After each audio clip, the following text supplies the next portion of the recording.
Hello, everyone. Welcome on into OneSoccer.ca. Andy Petrillo, Oliver Platt, Gareth Wheeler with you. Happy Monday. All right, we're going to get into the Canadian men's national team roster. That was named for June. We know they have some Concacaf Nations League games coming on up. And we're going to play a little, I don't know if so much a game, or you guys are going to lay out who you think are locks, bubbles, kind of on the outside looking in. I prefer the kitchen dining table analogy, but nobody wanted to go with that. Who has a seat at the table? Who has a I seat at the love it. kitchen island? And I who's support walking out the you. door? Yeah, I support you. Okay, so that's what we're going to go with. Sorry, producer Lucas, trying to be all professional. Clearly, we're not.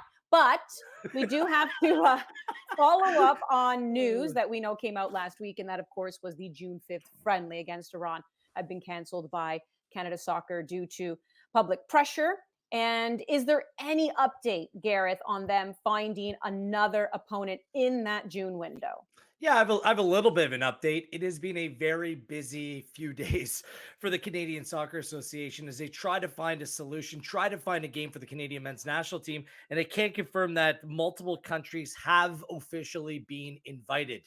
Um, Obviously, the decision making process therein lies with the federations that they've invited to play this game on the weekend. Also, the entire process needs to be expedited based on the fact it takes time in order for visas to be issued and proper protocol being put in place for team staff to gain passage into our country. Hopefully, the Prime Minister's office realizes that through this entire situation. Um, I think the communication could have been a lot more clear in this scenario. Obviously, the Prime Minister took pictures with the men's and women's national team. He cares about these players, so hopefully they can do whatever they can to help. Whether one of these countries is able to come into this country or not, and make sure that those visas and the process of approval gets expedited. But yes, more than multiple teams have been offered the chance to play Canada. And now it's up for the process to play out. Things should be clear within the next 48 hours. That seems to be a reasonable timeline to know if a game will be played or not. But they're doing their due diligence. And there's a couple countries I know off the top of my head that were in the original conversation, um, for teams that may have been available to play in Vancouver on these dates. And I think some of those conversations are still taking place. Mhm.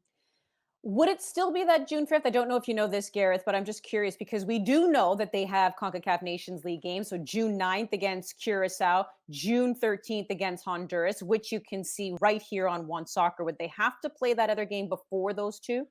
Yeah, that's just kind of how the window works. That seems to be the date.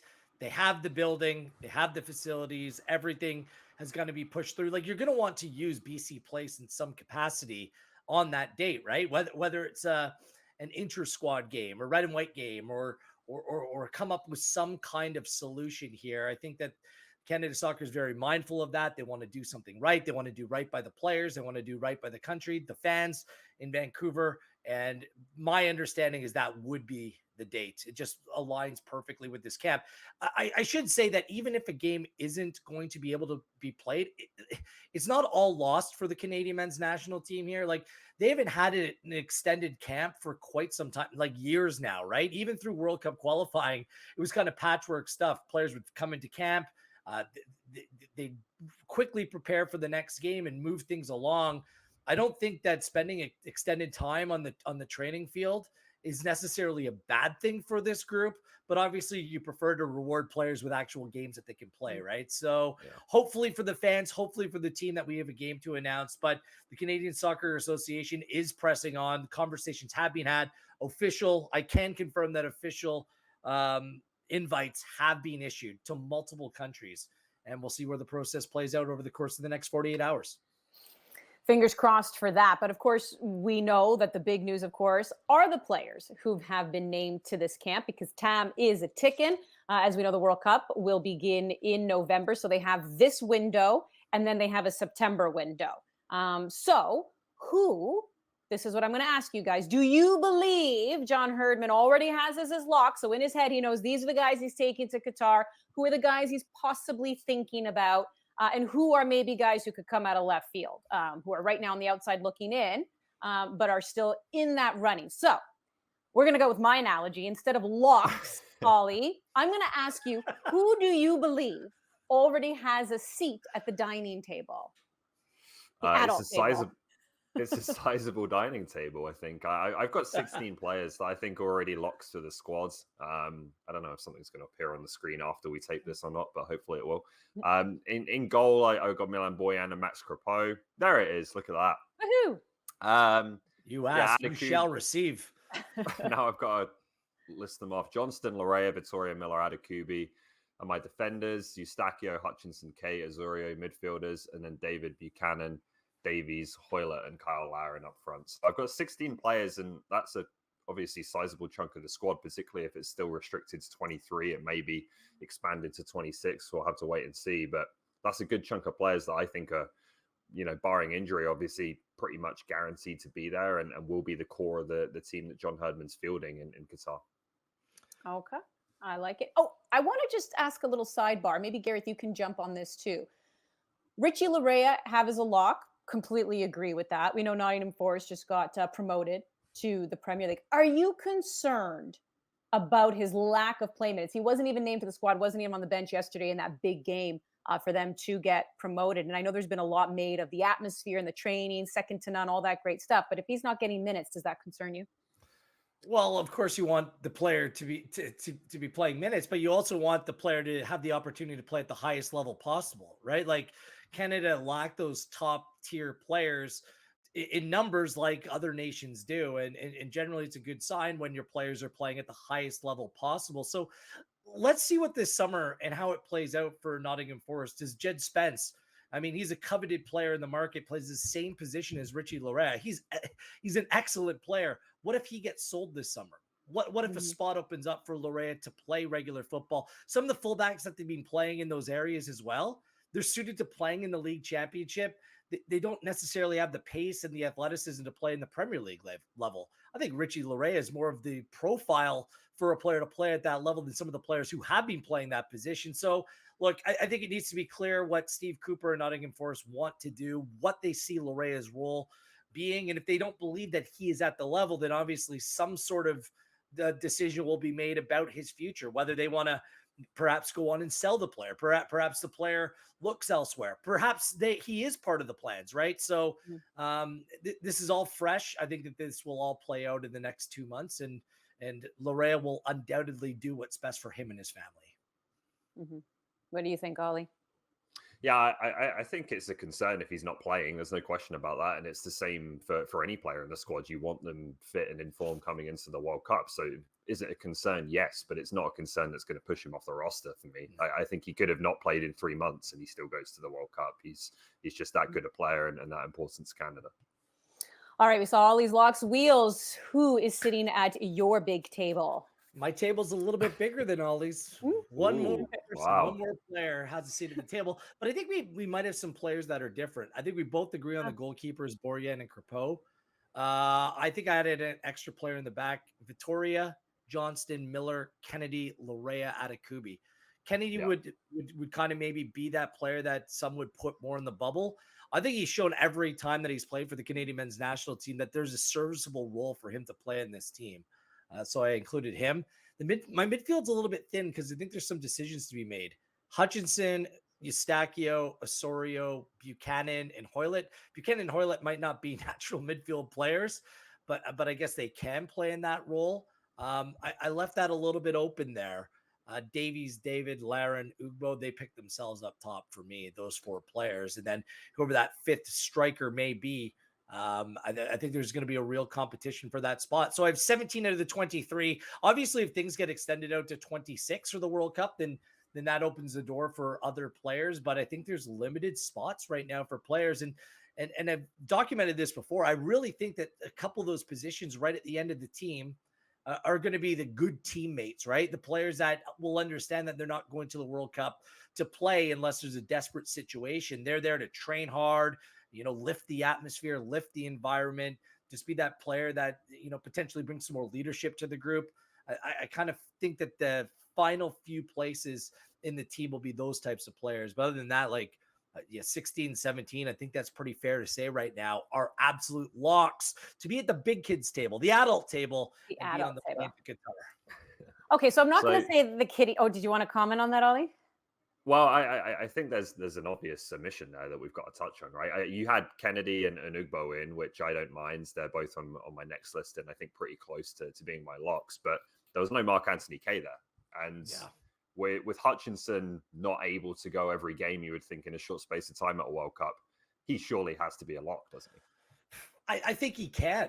There's enough time between games at the World Cup, and if you're just thinking about, those 3 games being played, there's no like 2 or 3 day turnarounds here. I think Atiba will play every game at the World Cup if it's possible. The schedule doesn't deter me, Ollie. It's going to be the player and whether he's fit enough to go. I think Osorio's the player that comes in right now. Look, Mark Anthony Kaye played unbelievably well for Canada at last summer's Gold Cup. He was excellent, but his club form right now, I don't think it's been great, Ollie, since he moved to Colorado. Over the course of World Cup qualifying, if you look at the games that he played, do you think that he stood out in a real positive way? That would make him a lock to go to Qatar. I have him in my next category, obviously, but I think that he's in a battle with the likes of, Ismail Kone, with the likes of Samuel Piet. And if there's only room for 1 or 2, which direction do you want to go in? Look, talent-wise, absolutely, I think he's good enough to go in, but I'm not sure if intangibles or other or potential or role will come into play. But certainly he needs to play much better than he has over the course of this MLS season. The Battle of the North continues here on One Soccer. One of these sides will be crowned Canadian champions. Receives and scores! A goal from Kyle Becker! And no one picks up the man in the box, and it's headed in!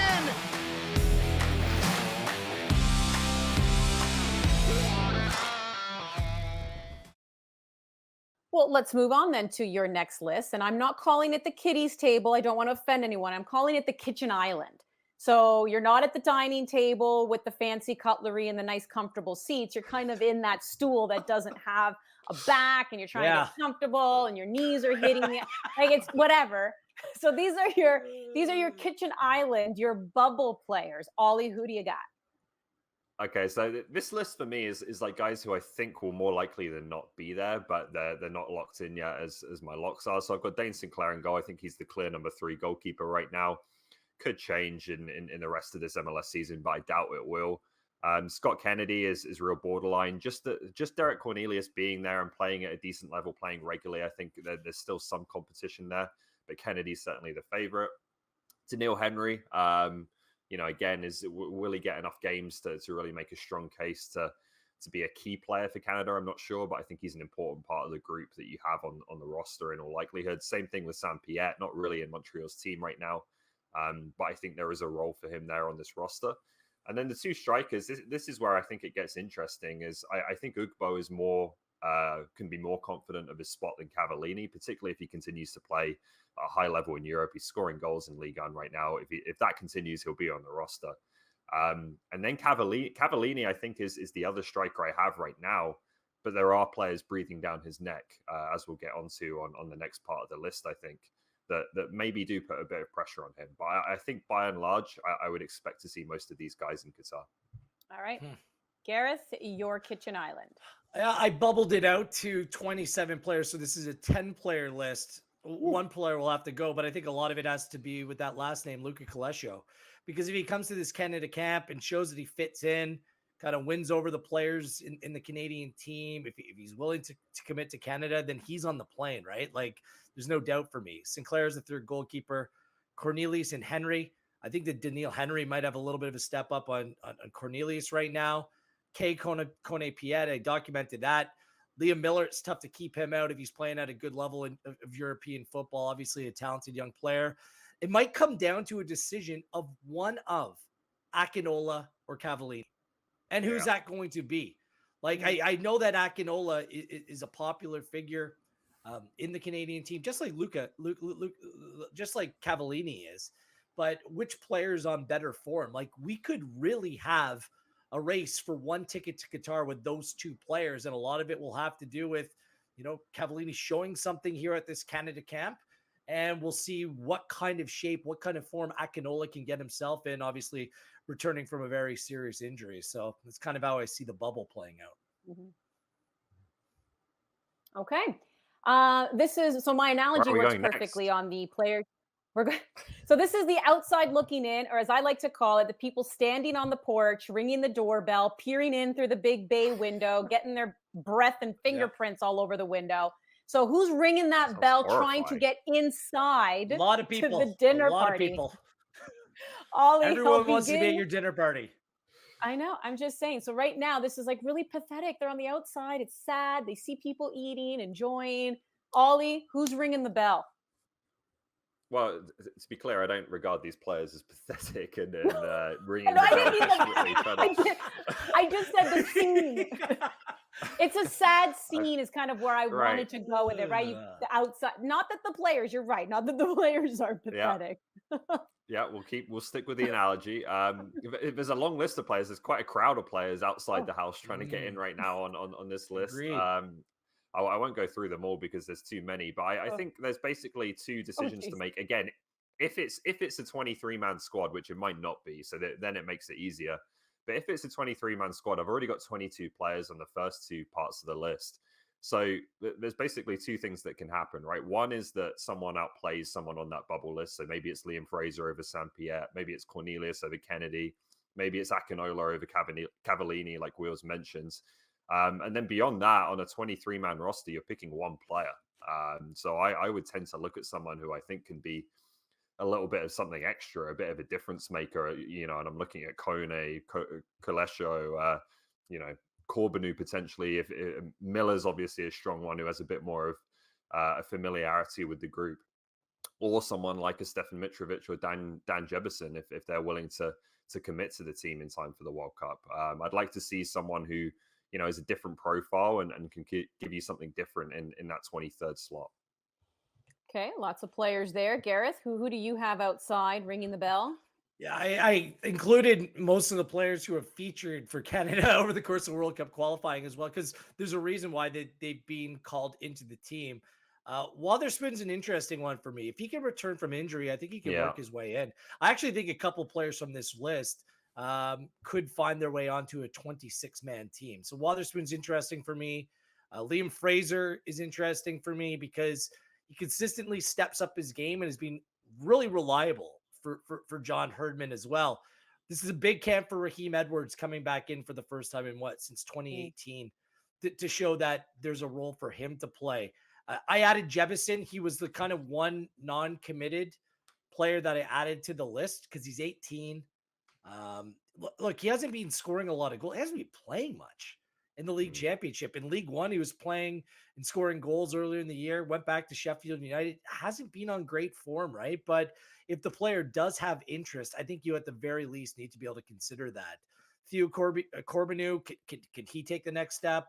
And I added Brim to that list, and let's not sleep on him because he's actually in this team, the 25-man team this window as well. And clearly the staff rates him.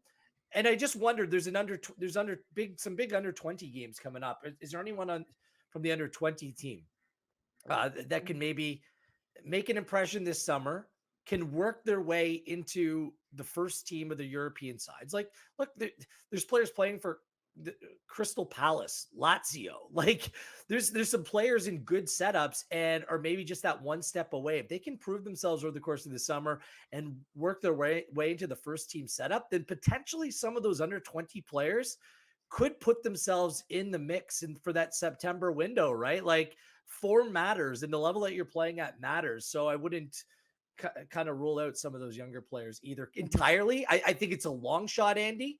Like they might not even be on the porch. They might be on the sidewalk, but they're in the neighborhood, right? And that's all you need to be right now. In the mail. Yeah, their invitation is in the mail, maybe. But yeah, I mean, you look at what you guys have put together.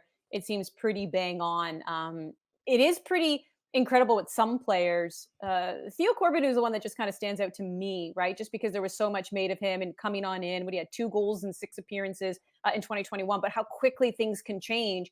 And the talent on this roster that Herdman does have the depth and he does have those options. So if you're not at a certain level, I mean, it's quick. He hasn't even been called into the last few camps. So Corbin, I've been watching a lot of him, obviously. Like, he's a talented young player. He can have 20-minute spells in a game where he's, players can't deal with him, right? He can blow past people. He's a great dribbler, really direct, has that, physicality as well that you don't really see very often in a winger.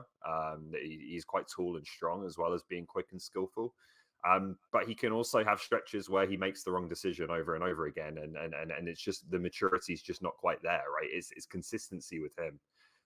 So look, another 6 months playing in the Football League in England, if he can take his game that next step, not necessarily needing to take a massive jump, but take the next step just in terms of the consistency of some of the decisions he's making and his ability to, choose the right option in the final third and really get his head up and have awareness, then he's going to be some player. So you could see a number of these guys take a step forward like that in the next few months, and probably one will, and they'll end up in Qatar. Where he plays in the fall is going to be critically important. Like, League One, although Ollie watches it on a regular basis, isn't the highest standards. Like some of the names that are that fans threw out there, it just, you need to take into consideration the level that they're playing at, and that's something that absolutely John Herdman looks at. Like, you can light up a lesser competition, but the bar's being raised with this Canadian men's national team. It's a competitive team to play in.